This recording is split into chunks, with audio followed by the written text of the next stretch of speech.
Hey, loser, loser, double loser. Home gyms suck. What the freak is wrong with people? What are you doing on there? Hey, I got a package here for a loser home gym owner. Hey, what's wrong with home gym owners? You suck. Okay. Hey, loser, why don't you work out at a real gym like the rest of us?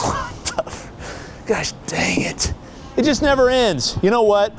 Today, I'm making a home gym haters guide. Let's do it. Hey friends, this is Coop from the Co-op, the Budget Gym Co-op. Today I'm making what I call the haters guide to home gyms. If you've ever built a home gym, you've probably thought through, these are some things that are limitations or detractors of home gyms. Or you've had people on the street randomly call out to you while you're working out in your gym that home gyms suck. Today I want to address some of the things that people say suck about home gyms, why you shouldn't build home gyms, and tell you why I disagree. Now I want to start with the first one, and the first one is one that I hear quite a bit, and that is starting a home gym is very expensive and there's no way you'll ever get your money back on it. The reason I want to start with that one is because that's what this entire channel is built on. Budget Gym Co-op is designed to help you build a home gym as cheaply as possible, but not just a crappy home gym where you just got some basic stuff where you end up putting your clothes on. No, I'm talking about a full-featured home gym and building one that's incredibly functional as cheaply as possible. Make sure you subscribe. If you're trying to overcome the expense of a home gym, I want you to think through this as an opportunity cost. Most people have a subscription they're already paying to a commercial gym that they're either using a lot or more likely not really using at all. They're transferring that money into building a home gym. I looked at some national chains for gym. You've got Planet Fitness, Crunch Fitness, Anytime Fitness, YMCA, LA Fitness, and then they go up from there. You got 24-Hour Fitness, Lifetime Fitness. You even have some really expensive ones like Equinox. And this will determine kind of how much you can spend. I think a good way to decide how much money you're gonna spend on your home gym, how much does your commercial gym actually cost over the course of 10 years. So if I'm just taking averages, let's say Planet Fitness.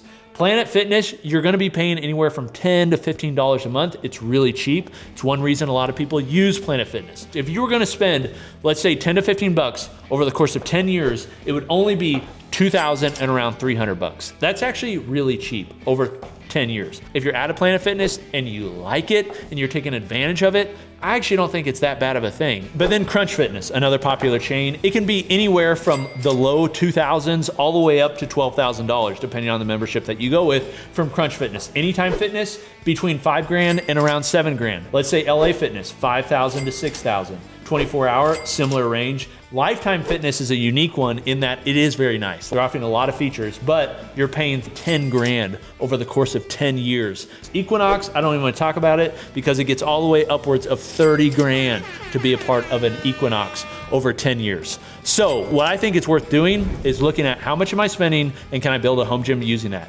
Yes, you can. Even if you go with the Planet Fitness and you're looking at $2,300, if you take that $2,300 and put that into a home gym, you will have an asset that you can use, you can resell, you actually own it, you're not just renting it like you are a commercial gym membership, and you'll find the hobby of a home gym is just vastly better than going to a commercial gym. So if you want recommendations on specific equipment that you can use to basically build a gym for less than $2,000, 2,500 bucks, this is the channel for you. Make sure you subscribe and check our backlog.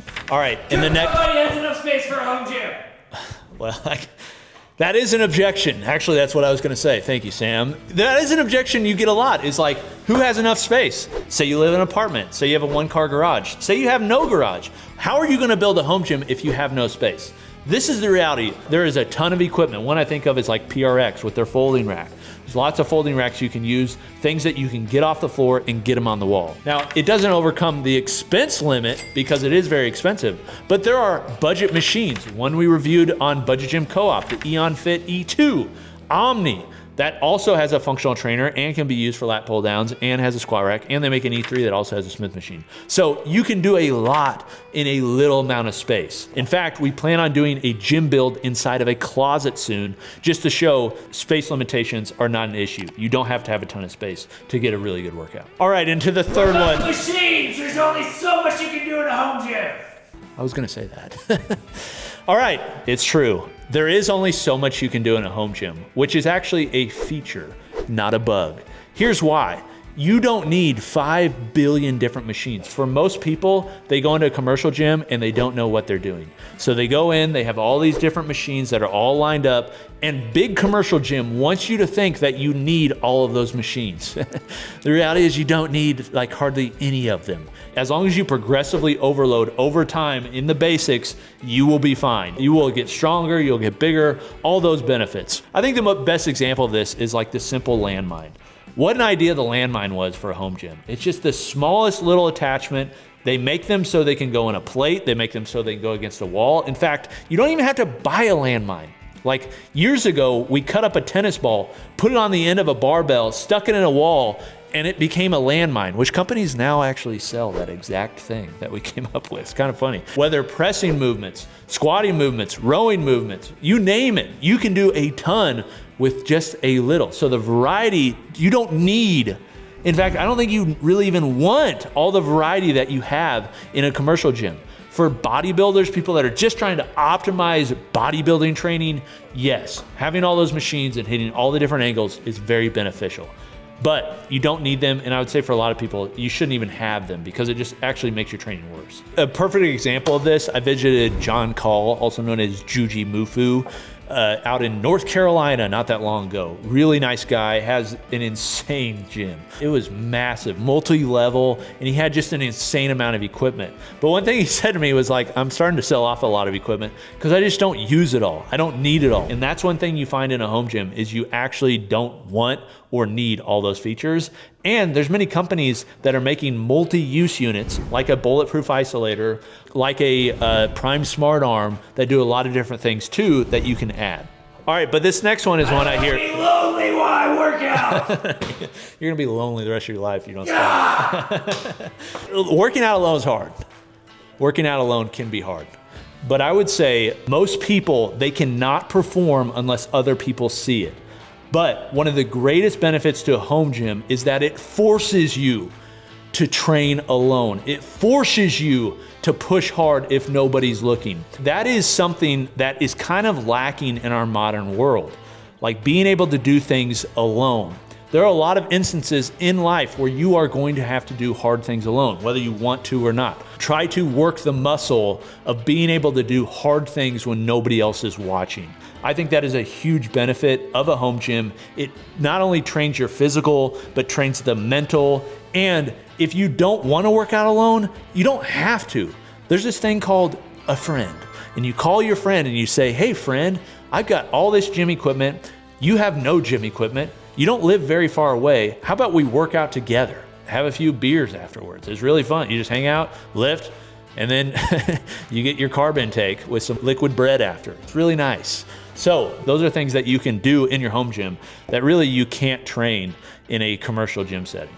All right, so you've got the motivation. I don't want to be inconvenienced by changing weather patterns.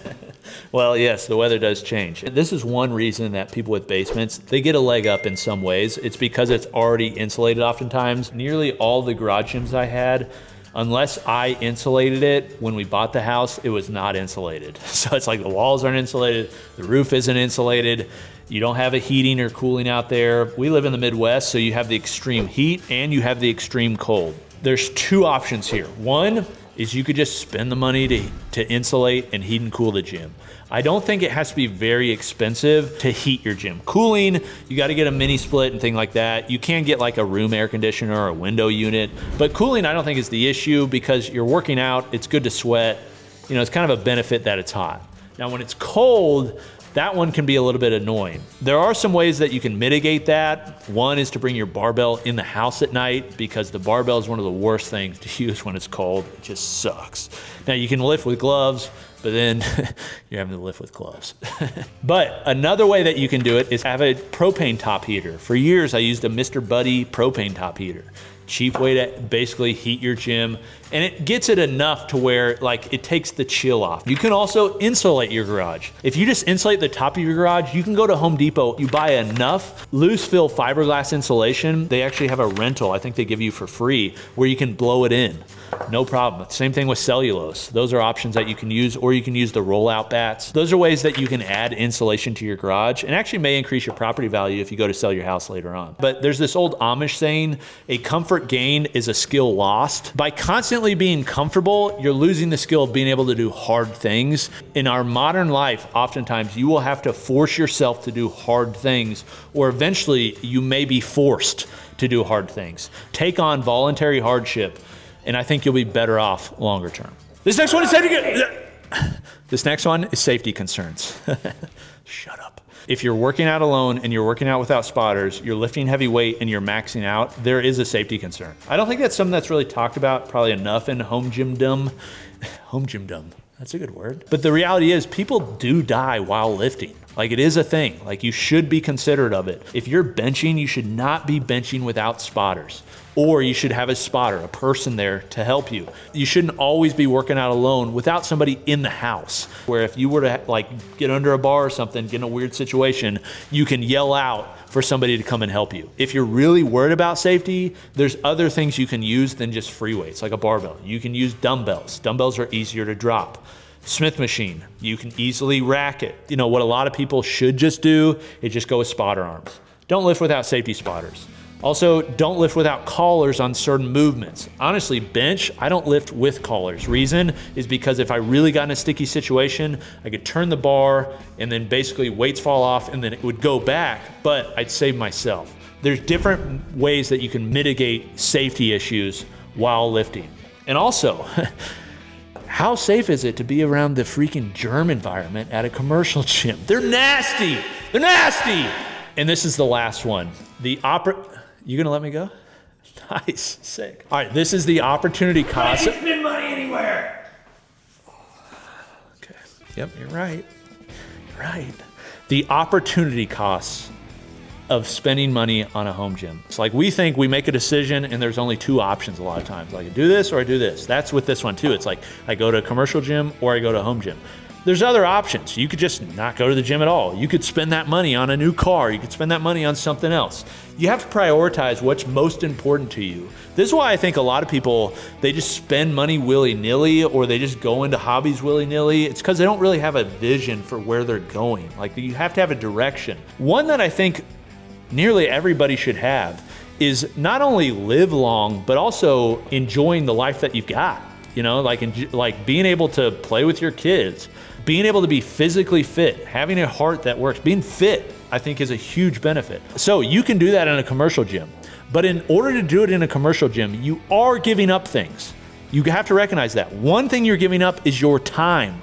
Your time is your most precious resource. You're not guaranteed another day. So because of that, I think the home gym is like the ultimate time saver. You save just a ton of freaking time by having a home gym and not having to drive places, by not having to wait on gym equipment, all that sort of thing. And also for you parents out there, you model for your kids what it looks like to actually do the thing. You know, I'm literally with them working out. There is my home gym haters guide to basically a bunch of things that people say, the reasons that they don't start home gyms, and I've spun them. Boom roasted, boom roasted, boom roasted. All right, this has been Coop from the Co-op. If you want to see more of this type of content, let me know in the comments. Also, if you want to know how to build a home gym as cheaply as possible, make sure you subscribe. We'll see you next time. Peace.